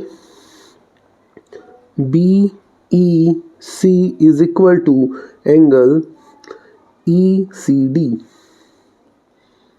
that is equal to 45, और रीजन लिखोगे इसका अल्टरनेट इंटीरियर एंगल। कौन सा रीजन हो जाएगा? Alternate interior angle. भाई यहाँ पे ये कंप्लीट 90 का, इधर भी 90 का। ठीक है, पैरेलल लाइंस ही दिखानी है आपको। ठीक है, तो अब पहला ट्राइंगल उठा लेते हैं ECD। इन ट्राइंगल EDC, भाई ED की वैल्यू हमारे पास है, CD की नहीं है। CD बाय ED बोले तो B बाय P, कोट 45। ठीक है, तो CD बाय ED की वैल्यू 7 इज इक्वल टू 1, ऊपर multiply CD is equal to कितना आ गया भाई? 7 आ गया। तो अब ये 7 आ गया भाई। क्लियर? अगर मैं कहूं कि CD और BE बराबर है, CD is equal to BE, पता है भाई जितना यहाँ पे है उतना ही ऊपर होना चाहिए, तो वो भी क्या आ गया? 7 मीटर, सॉरी 7 मीटर हो गया। अब ये हो गया, तो अब पूरा ऊपर वाला ट्राइंगल उठा लेते हैं। इन ट्राइंगल ABE ट्राइंगल उठाएंगे तो क्या आ जाएगा कि AB बाय BE की वैल्यू हमें मिल गई है, इज इक्वल टू क्या आ जाएगा भाई आपका 10 60। तो AB बाय BE की वैल्यू 7, 10 60 पे होता है √3, ऊपर multiply AB is equal to 7√3। तो भाई ये 7√3 आ गया। अब ED देखो, मैं कहूँ ED is equal to BC है, कोई समस्या? काहे भाई, ये दोनों इतना है यहाँ पे भी, तो ये भी 7 हो जाएगा। तो हाइट ऑफ टावर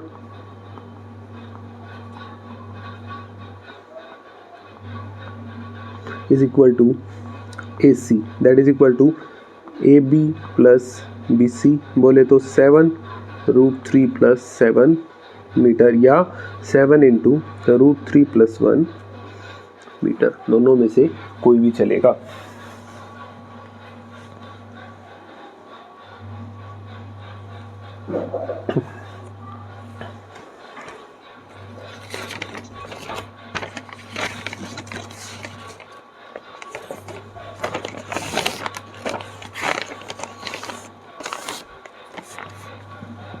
नेक्स्ट हम देखो भाई, ये दे रखा है, एक डायग्राम है, D E parallel to A C and D F parallel to A E. तो हमें बताना है D B F by F is equal to B E by E C. ये हमें प्रूव करके दिखाना है, ठीक है। तो करते हैं भाई इसको। देखो भाई ये डायग्राम दे रखा है, D E parallel to A C and B F parallel to A E, ये दे रखा है। तो शुरू करते हैं भाई इस चीज़ को। सबसे पहली चीज़ जो कि हमने करनी है, D E parallel to A सी लेके, भाई डी ई ये वाली लाइन है, ये वाली लाइन पैरेलल है ए सी में। अगर मैं इसको और इसको छोड़ूँ 1 मिनट के लिए, तो ये ट्राइंगल हो गया। इन ट्राइंगल ए बी सी में है, क्या दे रखा है, D E is parallel to A C. अब D E parallel to A C है, तो आप क्या कहोगे कि बी डी बाय में A D is equal to B E by में ई सी। और ये कहाँ से आ गया, 1 इक्वेशन मानूंगा, और ये आएगा आपका बीपीटी से, बेसिक प्रोपोर्शनलिटी थ्योरम से। क्लियर है भाई। ये दोनों डायग्राम, ये दोनों के दोनों आप 1 मिनट के लिए मानो है ही नहीं। अब उसके बाद देखो, अब दूसरी चीज़, डी एफ और ए ई के ऊपर चलते हैं कि डी एफ कहाँ है, ये वाला डी एफ और ए ई कौन से ट्राइंगल में है, A B E. In triangle A B E, ठीक है। तो अब देखो कि D F is parallel to A E दे रखा है। तो हम क्या करेंगे, हम लिखेंगे सिमिलर सी बात है कि B D by A D is equal to B F by F E. Equation 2।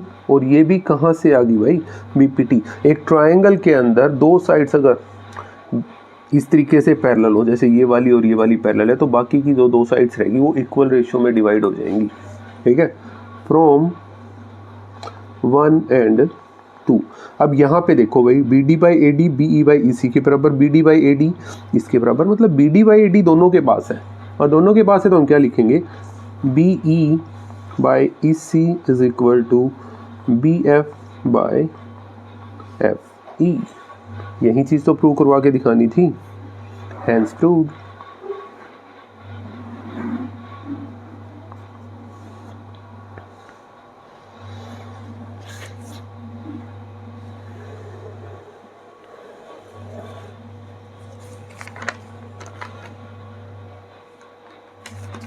सब नंबर 34 की ओर बढ़ते हैं। A toy is in form of cone of radius 3.5 and mounted on a hemisphere. एक हेमिस्फीयर है, उसके ऊपर एक कोन है, और जिसकी टोटल हाइट दे रखी है 15.5 और रेडियस दे रखी है 3.5, ठीक है। अब भाई 3.5 ये है ना, तो ये भी 3.5 होगी, तो ये हाइट कितनी आ जाएगी, तो ये आ जाएगी भाई आपकी 12, 15.5 माइनस। तो अभी हमें बताना है total surface area of toy. तो लिख लेते हैं भाई कि जो जो चीज़ गिवन है ना, उन चीज़ों के बारे में लिखेंगे। टोटल हाइट कितनी है, टोटल हाइट तो 15.5 सेंटीमीटर, रेडियस ये है आपकी 3.5 सेंटीमीटर, ठीक है। अब हाइट ऑफ कोन की हाइट होगी भाई 15.5 minus 3.5 that is equal to 12 centimetre. Clear होगी बात यहाँ तक की। अब भाई टोटल सरफेस एरिया निकालना है, बट उसके अंदर तो ये चाहिए भाई, स्लैंट हाइट चाहिए है, स्लैंट हाइट तो है नहीं, तो स्लैंट हाइट निकालेंगे। एल क्या होती है, under the root H square plus R square, that means 12 का स्क्वायर प्लस 3.5 का स्क्वायर अंडर द रूट 12 का 144 plus 12.25 under the root that is equal to 156.25, और ये होता है आपका 12.5 सेंटीमीटर। क्लियर है। तो टीएसए ऑफ टॉय हमें निकालना है, means CSA of cone plus CSA of hemisphere, ठीक है। CSA ऑफ कोन होता है pi R L plus 2 pi R square, pi R common आ गया यहाँ से, एल प्लस 2r। अब वैल्यू पुट करवा देते हैं। पाई की वैल्यू 22/7, आर की वैल्यू 3.5 हो जाएगी, एल की वैल्यू आपकी दे रखी है 12.5 जो कि हमने निकाली है, प्लस 2 इंटू 3.5। दैट मीन्स ये अगर आप काटना चाहो तो 0.5 पे कट गया भाई, ये हो गया 11.0 इंटू 12.5 प्लस 7, मतलब 11 इंटू 19.5। दैट मीन्स कितना आ जाएगा भाई, इसको सोल्व करोगे तो आपका आएगा 214.5 centimetre square.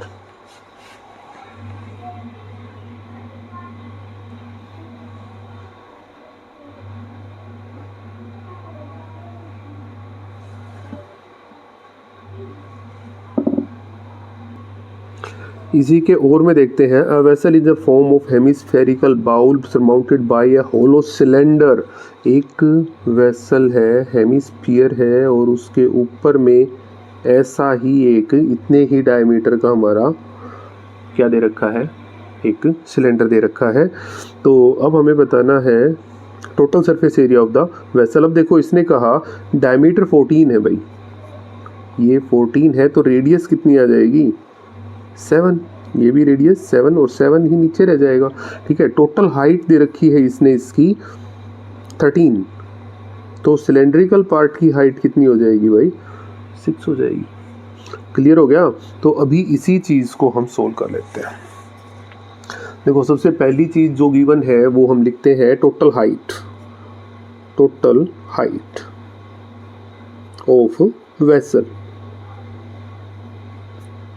13 centimetre, radius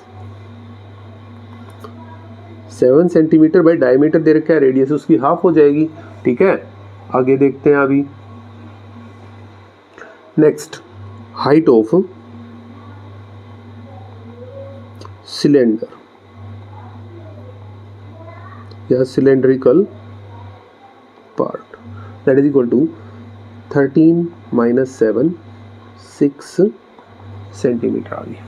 clear होगी बात यहाँ तक की। ठीक है, आगे बढ़ते हैं। टोटल सरफेस एरिया टीएस से of vessel, that is equal to CS से ऑफ सिलेंडर प्लस सीएस से ऑफ हेमिस्फीयर। अब सी एस ए क्यों लिया, क्योंकि इसने होलो का रखा है भाई, बंद है वो। क्लियर है। तो अब that is equal to 2 pi R H plus 2 pi R square, that means 2 pi R into R plus H रह गया भाई, यहाँ से एच ये आर हो गया। तो 2 इंटू 22/7 इंटू आर की वैल्यू है 7, यहाँ पे आ गया आर की वैल्यू 7 प्लस एच की वैल्यू 6, 7 से 7, that is equal to 44 into 13, that is equal 5 centimetre square.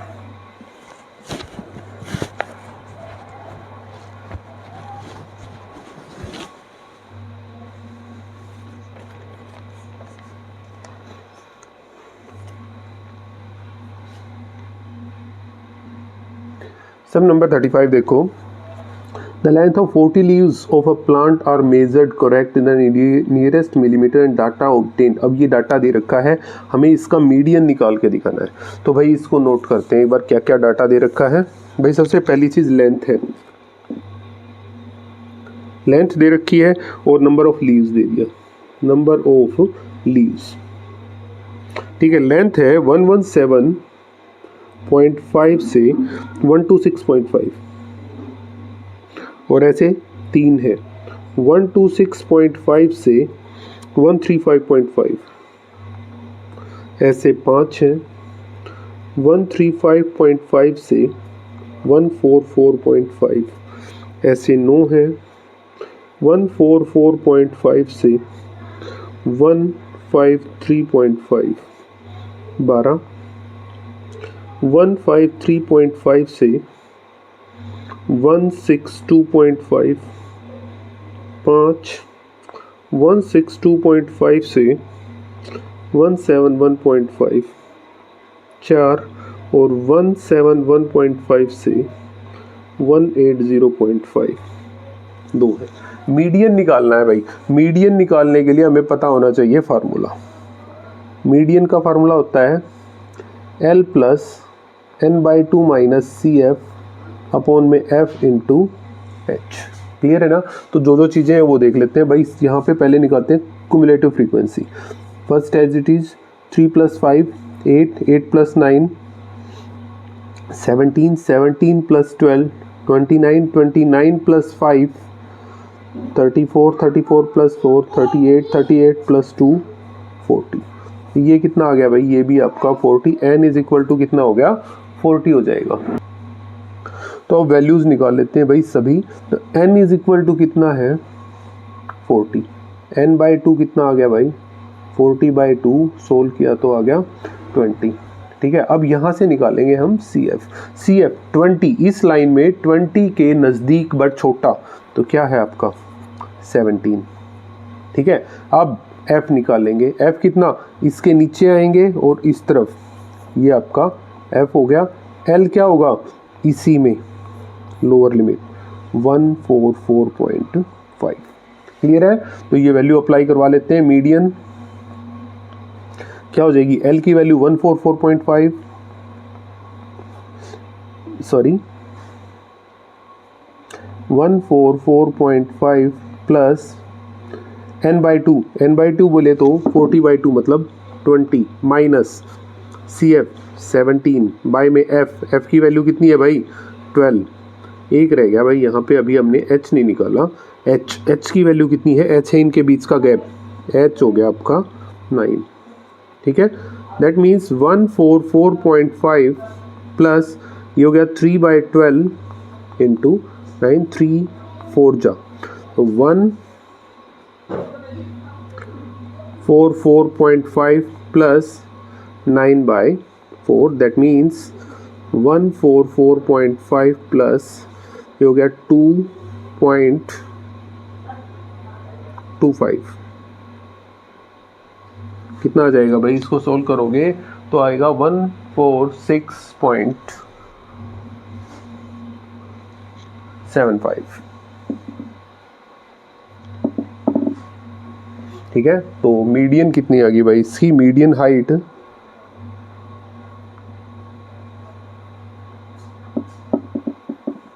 146.75 centimetre, millimetre sorry, mm में है ये।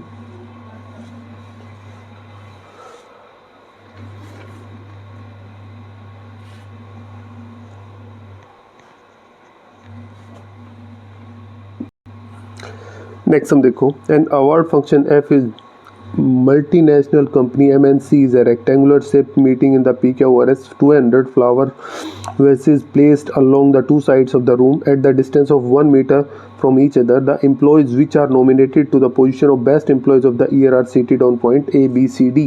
ठीक है, तो A B C D के पॉइंट्स के ऊपर उनको बैठाया गया है, तो A B C और D। तो हमें P इसका सेंटर है भाई। ठीक है, तो हमें बताना है A के कोऑर्डिनेट्स ऑफ ए के कोऑर्डिनेट हम कैसे निकालेंगे, इस चीज़ के ऊपर ध्यान दे लेते हैं भाई। ए के कोऑर्डिनेट निकलेंगे कैसे, देखो यहाँ से नीचे की ओर गए तो कितने पे है 3 पे, और इधर भी कितने पे है ये 3 पे। तो ए के कोऑर्डिनेट के आगे भाई, ए के कोऑर्डिनेट है 3 और 3। ठीक है, पहले पार्ट का ये हो गया भाई।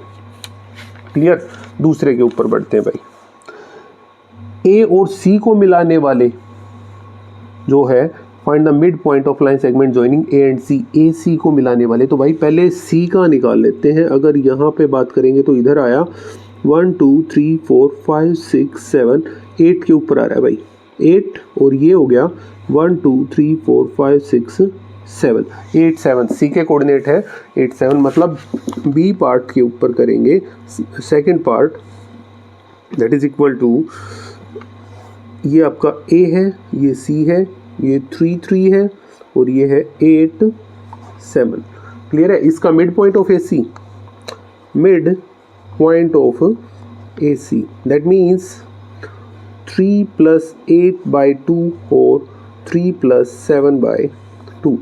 3 + 8 बोले तो 11, 11/2 और 10/2 मीन्स 5.5 and 5। तो मिड पॉइंट ऑफ AC कितने आ गए भाई 5.5 एंड 5। ठीक है, अब देखेंगे इनमें से P के सबसे नज़दीक बताना, which of the following is nearest to P। P ये है भाई, P के नज़दीक कौन सा है, A दिख रहा है, ये कैजुअली दिखाई देने लग रहा है, तो ये आ गया A। तो तीसरे पार्ट का क्या आ गया भाई, A। ठीक, सम number 37, Anita is a student of 10th class who has made a project of introduction of to trigonometry. She decided to make a bird house in a triangular in the shape. She used cardboards to make the bird house as shown in the figure। ये figure दे रखी है। Considering from the front side of the bird house as the right angle triangle, ये 90 degree का angle Q R के ऊपर है, तो हमें बताना है पी क्यू आर। अगर हमें वैल्यू निकालनी है कोस थीटा की वैल्यू, अगर एंगल क्यू आपका थीटा है, हम एक डायग्राम बना लेते हैं भाई, ये हो गया, ठीक है, ये आर है, ये पी है, और ये क्यू, और ये है आपका थीटा। ठीक है, और ये दे रखा है 13 और ये हो गया 12। तो सबसे पहले हमें निकालनी है कोस थीटा की वैल्यू। ठीक है, तो कोस थीटा भाई फर्स्ट पार्ट के अंदर करेंगे कोस थीटा। अब कोस थीटा होता क्या है भाई, cos theta is equal to B by H. B बोले तो 12, एच बोले तो 13। हो गया भाई, पहला काम तो अपना यहीं पे खत्म हो गया। बी बाई एच निकालना था और जो की वैल्यू हमने निकाल दी है। ठीक है, नेक्स्ट देखो सीकेंट थीटा की वैल्यू निकाल के दिखानी है। सेकेंड पार्ट में इसने कहा secant theta that is equal to H by B. क्या होता है भाई 13/12।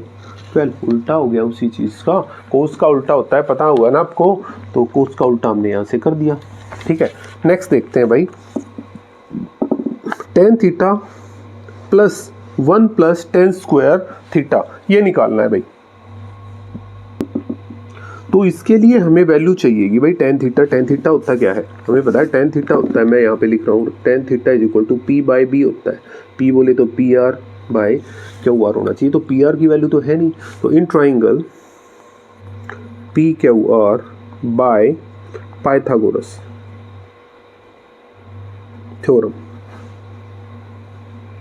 क्या होगा कि पी क्यू का square is equal to P R का स्क्वायर प्लस आर क्यू का स्क्वायर। बोले तो 13 का square is equal to P R का स्क्वायर प्लस 12 का स्क्वायर।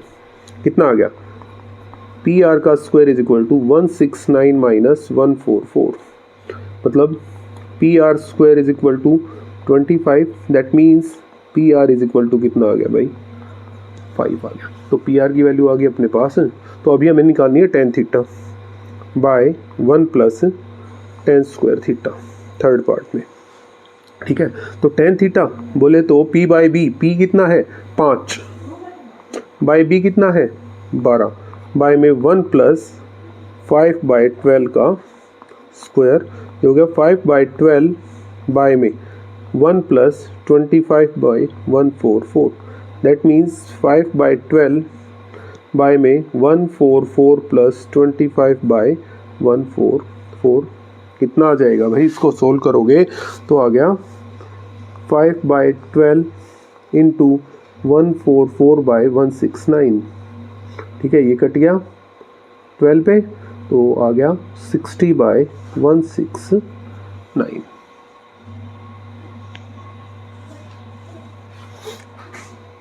हो गया।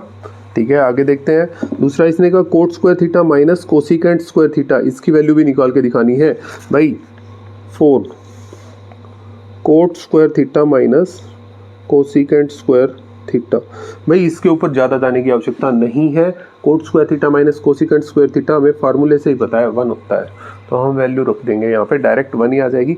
अगर फिर भी करना पड़ जाए तो कोट होता है बी बाई पी, मतलब बी बाय पी का स्क्वायर माइनस ये कितना है कोसिकेंट स्क्वायर है, बोले तो एच बाय पी का स्क्वायर।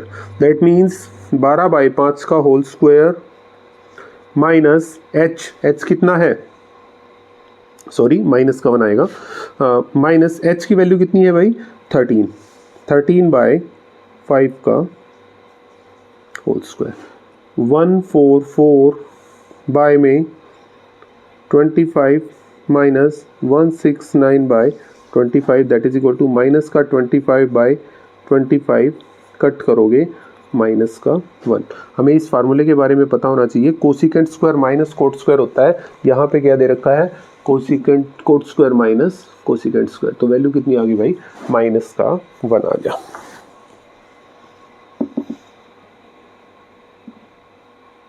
लास्ट सम की ओर बढ़ते हैं भाई। चारू's father gave her some money to buy avocado from the market at the rate of this, let alpha beta with the zeros of px।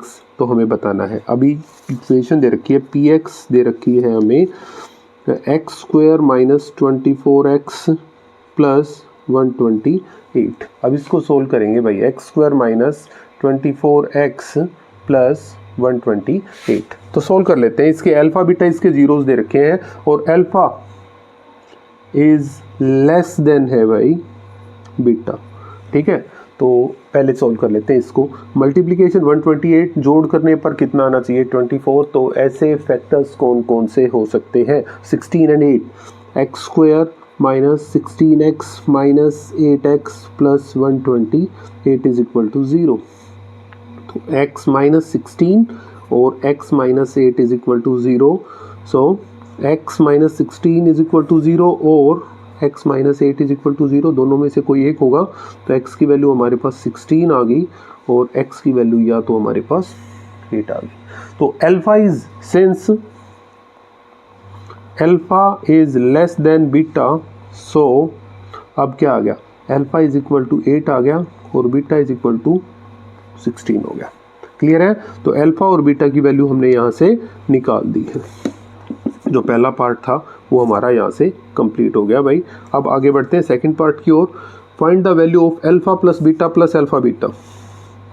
Alpha plus beta plus alpha beta बोले तो 8 plus 16 plus 8 गुणा 16, मतलब 8 plus 16 plus 128, 144, 152 आ गया भाई, ठीक है। Third part की ओर देखते हैं। P2 की वैल्यू निकालनी है भाई। P2 बोले तो यहाँ पे x की जगह पे 2 आ गया, 2 का स्क्वायर माइनस 24 इंटू में 2 plus 128, that means 4 minus 48 plus 128, 4 minus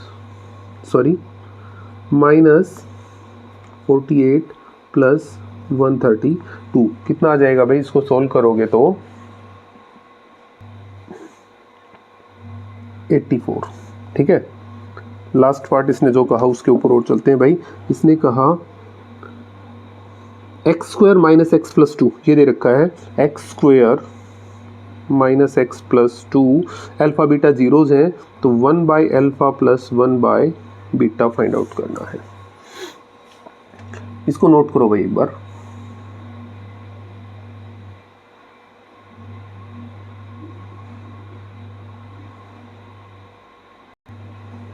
तो ये फाइंड आउट करके दिखाना है। इसने कहा अल्फा बीटा इसके जीरोस दे रखे हैं भाई, ठीक है। तो इसको एक बार अगर हम सोल्व करें तो क्या आ जाएगा, ये हो गया अल्फा बीटा और ये हो गया अल्फा प्लस बीटा। अब मतलब अल्फा बीटा अगर जीरोस है तो सम ऑफ जीरोस दे रखा है ना इसका, तो सम ऑफ जीरोस क्या होता है, sum of zeros that is equal to alpha plus beta, और वो क्या होता है माइनस बी बाय ए। अब माइनस बी बाय ए तो बी की वैल्यू -1, माइनस इंटू -1 बाई ए की वैल्यू 1, दैट मीन्स प्लस का 1 आ गया भाई, ठीक है। प्रोडक्ट ऑफ जीरोस क्या होता है, अल्फा बीटा, और वो होता है आपका सी बाय ए, ठीक है। सी की वैल्यू है 2 बाय ए की वैल्यू है 1, तो कितना आ गया 2। तो अगर हम यहाँ पे रखें कि 1 by alpha plus 1 by beta that is equal to alpha plus beta by में alpha beta, that means 1 by 2,